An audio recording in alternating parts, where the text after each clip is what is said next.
Bravitude. Non, pardon, je confonds tout. On va passer à la catégorie culture et loisirs. Tiens, ça me concerne, ça arrive toujours à la fin. C'est comme dans les journaux télévisés, la culture, c'est ce qu'on met à la fin du journal, ou qu'on ne met pas d'ailleurs parce qu'il y a d'autres actualités, notamment beaucoup de faits divers. Voilà, donc je plaisante. On a parlé des transports, on a parlé de la communication, on a parlé plus essentiellement de l'information, et on va parler de l'accès à la culture, au divertissement.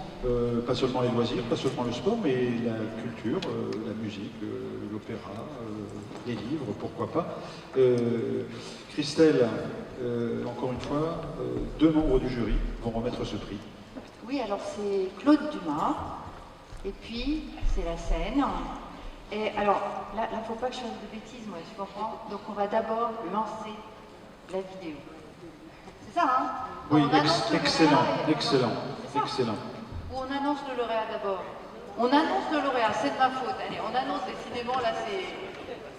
On annonce le lauréat. On est en formation permanente. Mais attends, ça fait 5 fois là, c'est grave. Hein.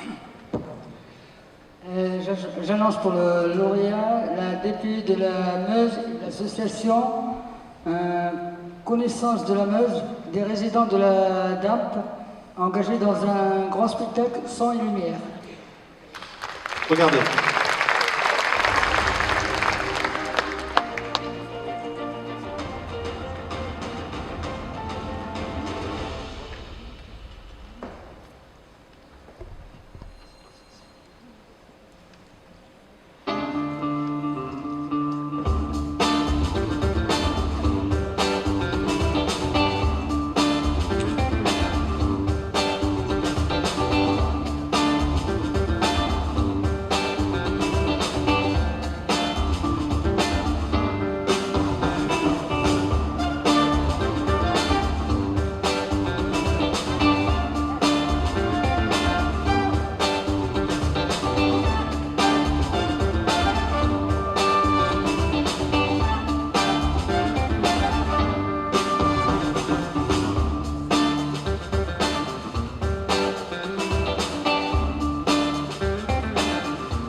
Alors j'invite Lasprit Chély, directeur du pôle hébergement de l'ADAPI de la Meuse, Mathieu Martin, résident du foyer de Glorieux, Jean-Luc Demange, directeur de l'association Connaissance de la Meuse, à monter sur scène avec le reste de l'équipe lauréate.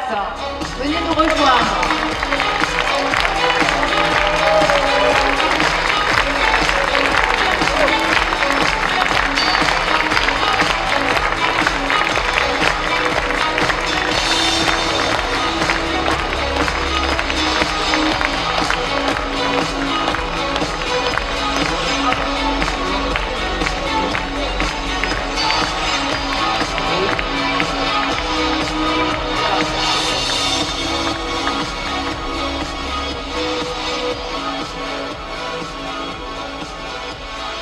Claude, un mot? Oui, alors un mot, c'est vraiment un grand plaisir de remettre ce prix parce que moi je travaille beaucoup avec des amis québécois et ils sont très sensibles sur l'utilisation de certains termes, notamment du mot handicap.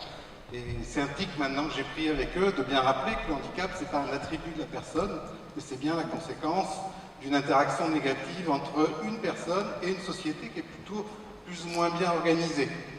Et les premières barrières d'accessibilité, je pense qu'elles sont surtout dans les têtes, parce que si on fait avancer les représentations que les gens peuvent avoir de ces situations de handicap, on pourra faire bouger les lignes. Et je pense que des actions comme cela, où on est tous ensemble, on partage quelque chose, ça contribue fortement à faire sauter un bon nombre de barrières et à faire avancer l'accessibilité.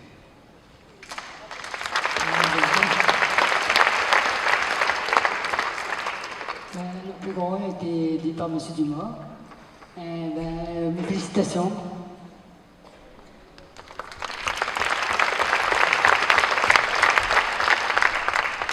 Bonjour à tous. Tout d'abord, on voudrait remercier l'UNAPI, remercier les membres du jury, Je vais également remercier notre association qui nous a soutenus pour monter ce projet, remercier les acteurs, tous ceux qui ont contribué à la réussite de ce projet, et notamment notre partenaire, Connaissance de la Meuse, à qui je donne la parole.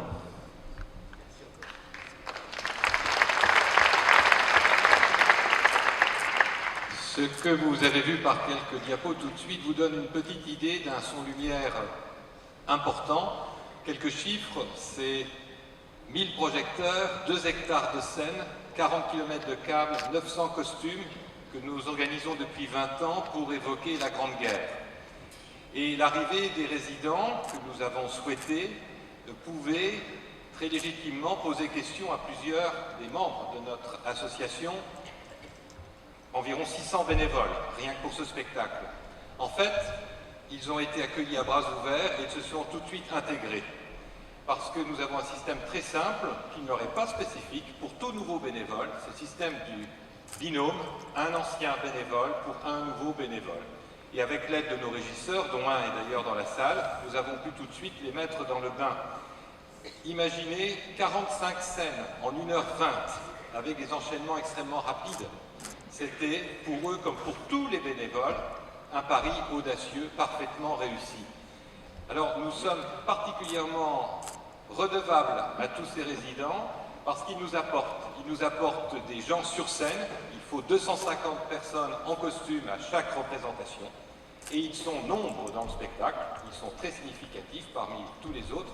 Et aussi et surtout, et ça on ne le voit que de l'intérieur, ils nous apportent beaucoup d'énergie et de sourire. À l'issue d'une répétition ou d'un spectacle, de les voir réagir, souriants, ça nous redonne une énergie que vous ne sauriez imaginer et que les autres bénévoles n'ont pas toujours. Et ça, c'est vrai. On le vit chaque fois avec eux.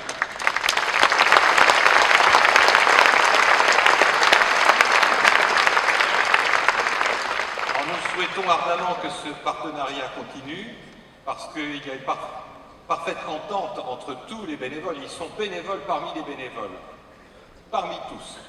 Et parce qu'aussi ce spectacle a du sens, il évoque, voilà un de nos régisseurs qui est d'ailleurs reporter aujourd'hui, il évoque la Grande Guerre et à l'intérieur de la Grande Guerre la bataille de Verdun et il se termine par une note d'espoir, d'espérance même, qui se vit avec eux d'une manière très simple. Après une poignée de main entre un Français et un Allemand, tous les participants se rassemblent et forment une boule humaine, c'est l'humanité, et c'est un moment où les cœurs vibrent dans nos poitrines et vibrent beaucoup dans la tribune, avec eux et avec tous ceux qui viennent nous voir chaque année et tous nos autres bénévoles.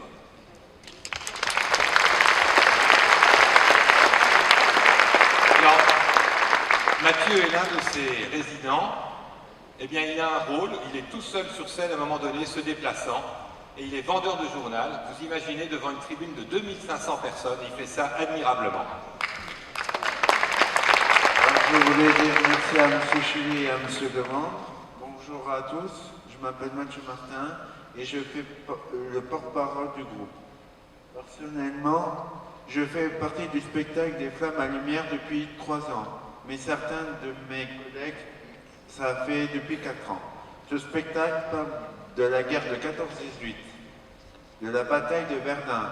Ça fait partie de notre histoire locale puisque nous habitons.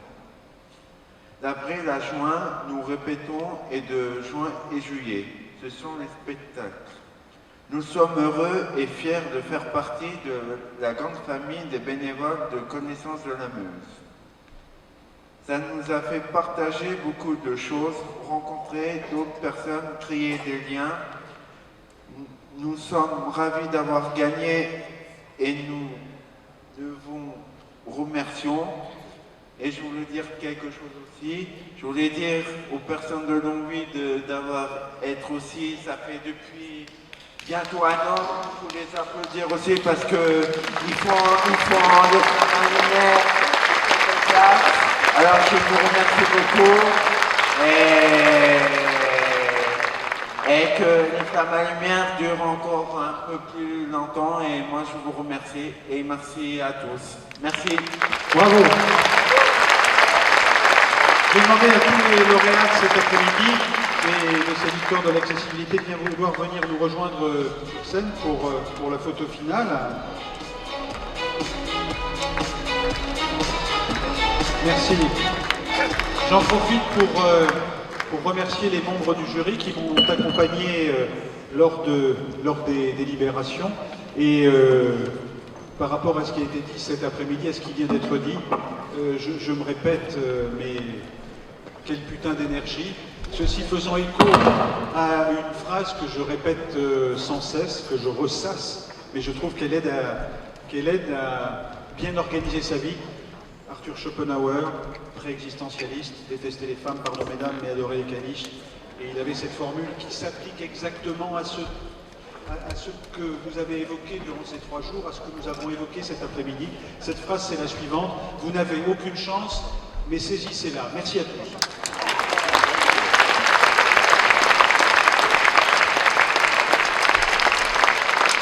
Alors pour ceux qui croient que l'accessibilité ça coûte cher, il me semble qu'ils ont tous fait la preuve du contraire.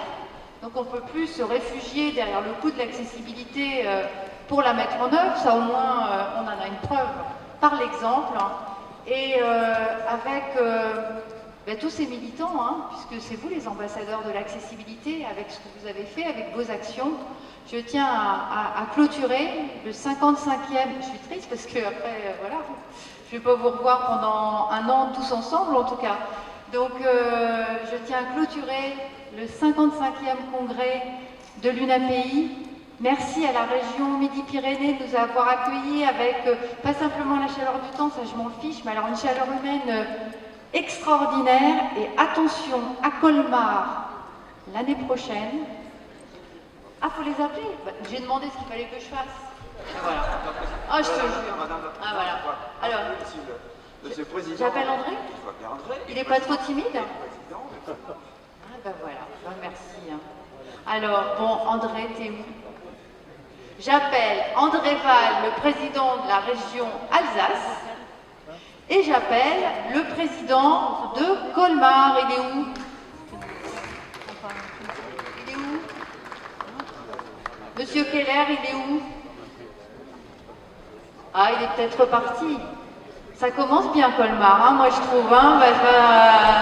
Bon, on va venir. Ah, il prépare les bouteilles. On va venir quand même. Et Michel?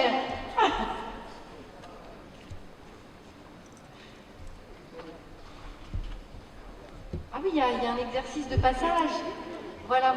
Donc je clôture là, officiellement, celui de Toulouse, et nous passons le relais à Colmar.